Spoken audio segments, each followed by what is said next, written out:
উচ্চ মাধ্যমিক পরীক্ষা দিতে যাওয়ার পথে বাইকের ধাক্কায় জখম হলো ৩ জন পরীক্ষার্থী। ঘটনাটি ঘটেছে গোঘাটের ব্যাঙ্গাই গ্রাম পঞ্চায়েতের অফিসের সামনে। জানা গেছে, ব্যাঙ্গাই হাই স্কুলের ৩ ছাত্রী সাইকেলে করে তাদের বাড়ির চণ্ডীপুর থেকে গোঘাট হাই স্কুল পরীক্ষা কেন্দ্রে পরীক্ষা দিতে যাচ্ছিল। এদিন ছিল তাদের এডুকেশন বিষয়ের পরীক্ষা। যাওয়ার পথে একটি বাইকের সঙ্গে তাদের সাইকেলের সংঘর্ষ হয়। এই ঘটনায় ৩ ছাত্রী আহত হয়। সঙ্গে সঙ্গে স্থানীয় মানুষ ও গোঘাট থানার পুলিশ তাদেরকে উদ্ধার করে চিকিৎসার জন্য হাসপাতালে নিয়ে যায়। তবে প্রাথমিক চিকিৎসার পর ৩ জনই আপাতত পরীক্ষা দিচ্ছে বলে জানা গেছে। ঘটনা হচ্ছে ওরা সাইকেল আসছিল, এসে উঠেছে আর মোটরসাইকেল বাইকটা এসে ধাক্কা মেরে। কোন জায়গায়? ব্যাঙ্গাই পঞ্চায়েত সামনে, ব্যাঙ্গাই জমাতা পঞ্চায়েতের ওখানে। এই ছাত্রীরা কোথায় যাচ্ছিল? পরীক্ষা দিতে যাচ্ছিল উচ্চ মাধ্যমিক। আর কিছু হয়েছে? ওই তো একজনের লেগেছে পায়ে, মাথায় এতটা মাথা খুলে গেছে, ওই লেগেছে। পুলিশ এসে আবার কোথায় নিয়ে গেল? পুলিশ এই যে গোঘাট হাসপাতাল থেকে নিয়ে গেল, আমি নিয়ে এসে উদ্ধার করে নিয়ে এখান থেকে। আমাদের সিভিল পুলিশ ছিল, ওরা তুলে নিয়ে এলো আমার গাড়ি করে, আমি আবার নিয়ে এলো। স্যার আবার এখান থেকে হাসপাতাল থেকে নিয়ে পরীক্ষা দিয়ে নিয়ে গেল। যাদের আহত হয়েছে যে ছাত্রীরা নাম জানেন? না, কি নাম? ও নাম জানিনি, নাম জানিনি। আপনার নাম? কাজল খান। আমার গাড়ি করে নিয়ে এসেছি চমাতা থেকে। ঘটনা ঘটেছিল হচ্ছে আজকে তো ওদের এইচএস পরীক্ষা, আজ এডুকেশান, নিউট্রিশন আর হচ্ছে ফিজিক্স পরীক্ষা ছিল। ওই মেয়েটির এডুকেশান পরীক্ষা তো হচ্ছে ওর বাড়ি চণ্ডীপুরে। ওখান থেকে ওরা ৩ জনই একটা সাইকেলেতে 2জন আসছিল, আর হঠাৎ করে একজন বাইক সে সজোরে ধাক্কা মারে, মারতেই ওরা ছিটকে পড়ে যায়। একটু আহত হয়েছে, মাথায় একটু লেগেছে, ওই একজনের একটু বেশি লেগেছে, বাকি এদের একটু অল্প স্বল্প করে লেগেছে। ওরা এখন পরীক্ষা দিচ্ছে, অসুবিধা নেই, বাইরে পরীক্ষা দিচ্ছিল। কজন? মোট 3 জনের হয়েছে। নাম জানা গেছে? হ্যাঁ, নাম হচ্ছে ওই সুদীপা পণ্ডিত, অঙ্কিতা সাঁতরা আর হচ্ছে অনিশা খাতুন। ওরা কি ব্যাঙ্গাই থেকে কোথায় আসছিল? ব্যাঙ্গাই থেকে এই গোঘাট হাই স্কুলের সেন্টার আসছিল। আপনার নাম? আমার নাম হরিশঙ্কর মুখোপাধ্যায়, ব্যাঙ্গাই হাই স্কুল ম্যাথমেটিক্সের টিচার।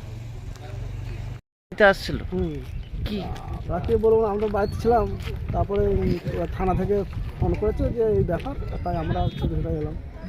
এছাড়া কিছু বলবো আমরা। কজন ছিল? ওরা ছিল 4 জন। কিরম এসে তো দেখলেন আপনার মেয়েকে কিরম পজিশন আছে? একাই যেতে দেয় না, পরীক্ষা তো দিচ্ছে। পরীক্ষা দিচ্ছে এখন বললো মানে প্রাথমিক চিকিৎসা করে, এখন আসবে তো আপাতত হলে ঢুকেছে। যা হলো একজনের একটু ইয়ে, আর ওরা টুকটাক ছেঁড়াছড়ি গেছে, প্রাথমিক চিকিৎসা করে এখন পরীক্ষা হলে বসাচ্ছে। কি নাম আপনার মেয়ে? অঙ্কিতা সারা। বাড়ি কোথায়? বাড়ি চণ্ডীপুর। কোন স্কুলে পড়তো? ব্যাঙ্গাই। আর সিট পড়েছে কোথায়? শুধু গোঘাটটা, গোঘাট হাই স্কুল। মোট কতজন আহত হয়েছে? আমার তো 3 জন। আপনার নাম? আমার নাম বাবু সারা। ওরা ওই ভূখণ্ডায় বাড়ি মেয়েটির, ব্যাঙ্গাই স্কুল থেকে আসছিল। ওরা কয়েকজন বন্ধু মিলে সাইকেলে করে আসার সময় বাইকে অ্যাক্সিডেন্ট করেছে কেউ, দিয়ে পড়ে যায়। পড়ে গিয়ে ওর মাথায় আঘাত লাগে এবং আরও সব বিভিন্ন জায়গায় চোট পেয়েছে, খুব মারাত্মকভাবে। পুলিশ প্রশাসন প্রচণ্ড সহযোগিতা করেছেন, গাড়ি করে তুলে নিয়ে এসছেন, এনে এখানে দিয়েছেন। আমাদের যারা হেলথের ম্যাডামরা আছেন, আমরা সকলে মিলেই ওর এখন সেবা শুশ্রূষা চলছে। মাথা তুলতে পারছে না, মাথায় খুবই লেগেছে। সিটি স্ক্যান করানো দরকার, পরীক্ষাটাও দেওয়া দরকার। এখন যেগুলো খুব ব্লাড আসছে ওই জায়গাগুলোকে একটু ট্রিটমেন্ট করা চলছে। খুব নার্ভাস হয়ে গেছে এবং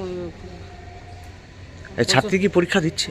না, এখনও শুরু করেনি, এখন ওর ট্রিটমেন্টটা চলছে। ও একটু স্থিত হলে শুরু করা হবে। আমি এইটুকু আশ্বাসও দিয়েছি যে সময় নিয়ে কোনো চাপ নেই, প্রয়োজনে আমরা এক্সেস সময়ও ওকে দেবো। নাম জানতে পেরেছে? সম্ভবত সুদীপা পণ্ডিত। আপনার নাম? আমার নাম অনিতা মণ্ডল, সেন্টার সেক্রেটারি, গোঘাট। এবার হাতের কাছেই মিলবে অত্যাধুনিক ও নির্ভরযোগ্য স্বাস্থ্য পরিষেবা। আরামবাগ, খানাকুল ও পরশুরা থানা এলাকার মানুষদের জন্য এক বড় সুখবর। খানাকুলের সেকেন্দারপুরে গড়ে উঠেছে একটি আধুনিক ও সুসজ্জিত nursing home, lifeline health care. Director Sanjay Palu. এই নার্সিংহোমে রয়েছে 24 ঘন্টা রোগী দেখানোর ও ভর্তি করার সুব্যবস্থা।